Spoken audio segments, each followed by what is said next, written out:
আসসালামু আলাইকুম। আজকে আমরা যে টপিকটা নিয়ে কথা বলবো সেটা হচ্ছে গাউট। গাউট সম্পর্কে জানতে হলে আমাদের যে বিষয়গুলো জানতে হবে যে আসলে গাউট জিনিসটা কি, বা গাউট বা ডিজিজটা কি, এটা কিভাবে হচ্ছে, কেন হচ্ছে, এবং এটা ট্রিটমেন্ট কি, এবং এটা আমরা কিভাবে আইডেন্টিফাই করবো বা কিভাবে কনফার্ম হবে যে এটা একটা গাউট। তো গাউটের ডেফিনেশনে বলা আছে যে একটা it is a inflammatory disease বা ইনফ্ল্যামেটরি আর্থ্রাইটিস বা জয়েন্টের আর্থ্রাইটিস, যেটা কেন হবে? Caused by deposition of monosodium urate monohydrate crystal, অর্থাৎ সাইনোভিয়াল জয়েন্টে যখন সোডিয়াম ইউরিয়েট মোনোহাইড্রেট ক্রিস্টালটা জমা হবে এবং এটার কারণে যে ইনফ্লামেশনটা হবে সেটা হচ্ছে গাউট। তো এখন কথা হচ্ছে এই যে মোনোসোডিয়াম ইউরিয়েট মোনোহাইড্রেট ক্রিস্টালটা কেন জমা হবে? বডিতে যখন বা ব্লাডে যখন ইউরিক অ্যাসিডের পরিমাণ বেড়ে যাবে, অর্থাৎ হাইপার ইউরেসিমিয়া হবে, তখন এই ইউরিক অ্যাসিডটা জয়েন্টে গিয়ে জমা হবে। এখন কথা হচ্ছে কেন ইউরিক অ্যাসিডের পরিমাণটা বাড়ে? তো আমরা যদি প্যাথোজেনেসিসটা জেনে থাকি বা প্যাথোজেনেসিসটা যদি জানি, তাহলে কিন্তু আমরা জানতে পারবো যে কেন বডিতে ইউরিক অ্যাসিডটা বাড়তে পারে। প্যাথোজেনেসিস অফ গাউট, আমরা বলেছি যে বডি বা ব্লাডে যখন ইউরিক অ্যাসিডের পরিমাণ বেড়ে যাবে তখন যে কন্ডিশনটা হবে সেটা হচ্ছে গাউট। এখন এই ইউরিক অ্যাসিডটা কেন বাড়ে সেটা আমরা জানবো। তো আমরা জানি ডিএনএ এর যে নাইট্রোজেনাস বেজ আছে, সেটার দুইটা নাইট্রোজেনাস বেজ আছে, একটা হচ্ছে পিউরিন আর একটা হচ্ছে পাইরিমিডিন। এখন এই পিউরিনটা আবার কয়েকটা বেজ নিয়ে গঠিত, যেমন হচ্ছে অ্যাডেনিন এবং গুয়ানিন, এবং অন্যান্য যে পিউরিন বেজ আছে তার মধ্যে হচ্ছে হাইপোজ্যান্থিন আর হচ্ছে জ্যান্থিন। এখন এই হাইপোজ্যান্থিনটাই main cause for uric acid production বা ফর্মেশন। এখন হাইপোজ্যান্থিনটা কোথা থেকে আসে?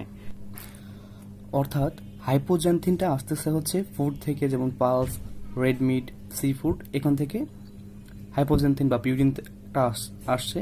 আর হচ্ছে এন্ডোজেনাস পিউরিন, মানে হচ্ছে এন্ডোজেনাস পিউরিন বলতে বডিতে যদি বেশি বেশি পরিমাণ সেল প্রলিফারেটেড হয় এবং তাহলে বেশি বেশি সেল ডিস্ট্রাকশন হবে, যেমন অ্যাকিউট লিউকেমিয়াতে ডাব্লিউবিসি প্রচুর পরিমাণে মানে তৈরি হচ্ছে এবং প্রচুর পরিমাণে ডিস্ট্রাকশন হচ্ছে, অর্থাৎ সেলের মধ্যে যে ডিএনএ ভেঙে যাচ্ছে এবং সেখান থেকে পিউরিন অর্থাৎ হাইপোজ্যান্থিন আসতেছে।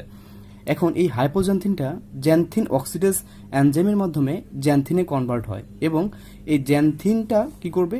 জ্যান্থিন অক্সিডেজ এনজাইমের মাধ্যমে ইউরিক অ্যাসিডে কনভার্ট হবে এবং ব্লাডে ইউরিক অ্যাসিডের পরিমাণ বেড়ে যাবে, অর্থাৎ হাইপার ইউরেসিমিয়া হবে, এবং এই ইউরিক অ্যাসিডটা তখন জমা হবে সাইনোবিয়ামে বা সাইনোভিয়াল জয়েন্টে গিয়ে সেটা পরবর্তীতে কনভার্ট হবে মোনোসোডিয়াম ইউরিয়েট মোনোহাইড্রেট ক্রিস্টাল, এবং এই ক্রিস্টাল যখন তৈরি হবে তখন কি করবে? এই জয়েন্টে যে ইনফ্ল্যামেটরি প্রসেস, অর্থাৎ গ্র্যানুলোসাইট অথবা বিভিন্ন কেমিক্যাল ফ্যাক্টরগুলো সেই ক্রিস্টালকে ফ্যাগোসাইট করার চেষ্টা করবে, এবং সেখান থেকে ইনফ্ল্যামেটরি প্রসেস হবে এবং আলটিমেটলি ইনফ্ল্যামেশন অফ দ্য সাইনোবিয়াম, এবং সেটাকে বলা হয় গাউট।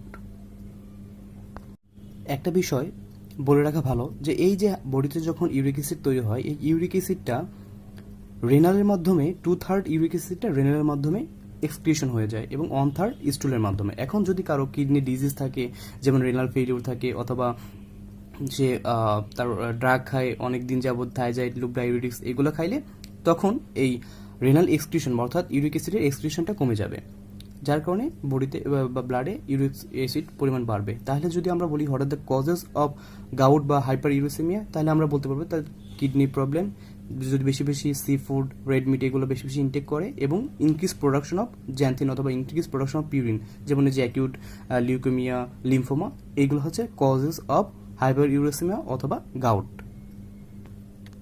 এখন পেশেন্ট কি তার সিমটম নিয়ে আসবে? মেইনলি এই গাউটটা হয় হচ্ছে ফার্স্ট মেটাটারসোফ্যালাঞ্জিয়াল জয়েন্টে, অন্য জায়গাও হতে পারে, যেমন অ্যাঙ্কেল, তারপর হচ্ছে knee, small joint of hand, wrist, elbow, এগুলোতেও হইতে পারে। এবং এটার একটা টিপিক্যাল ফিচার আছে। তো এর কিছু টিপিক্যাল ফিচার আছে, যেমন র্যাপিড অনসেট, যেটা পারসিস্ট করবে 2 to 6 hours, severe pain, extreme tenderness, তারপর হচ্ছে সে জয়েন্টটাতে বেশি সোয়েলিং হবে, এবং যখন অ্যাটাক হবে বা ডিউরিং অ্যাটাক সেখানে হচ্ছে ইরাইথেমা থাকবে, সোয়েলিং থাকবে, মডারেট মার্কড সাইনোবাইটিস বা ইনফ্লামেশন হবে, এবং যখন সাবসাইড হবে অ্যাটাকটা তখন প্রোরাইটাস থাকবে এবং ডিসকলোমেশন অফ দ্য ওভারলাইন স্কিন। এখন আমরা এটা কনফার্ম করব কিভাবে? এটা কনফার্ম করব মেইনলি জয়েন্ট থেকে অ্যাসপিরেশন করব, এবং যদি ইউরেট ক্রিস্টাল পাই তাহলে এটা কনফার্ম অফ গাউট। এবং আমরা ট্রিটমেন্ট করব কিভাবে? যখন অ্যাকিউট অ্যাটাক হবে তখন ওরাল কলকেসিন আমরা ওষুধ বা ট্যাবলেট দিব, আর ওরাল এনএসআইড দিতে পারি পেন কমানোর জন্য। এটা যদি কাজ না হয় তখন ওরাল প্রেডনিসোলন দেব। এবং যদি কারো লং টার্ম গাউট থাকে, অর্থাৎ রিকারেন্ট অ্যাটাক হয়, সেক্ষেত্রে আমরা অ্যালোপিউরিনল অথবা ফেবুক্সোস্ট্যাট এই ড্রাগ ইউজ করতে পারি। এখন এই অ্যালোপিউরিনল এবং ফেবুক্সোস্ট্যাট কিভাবে কাজ করে?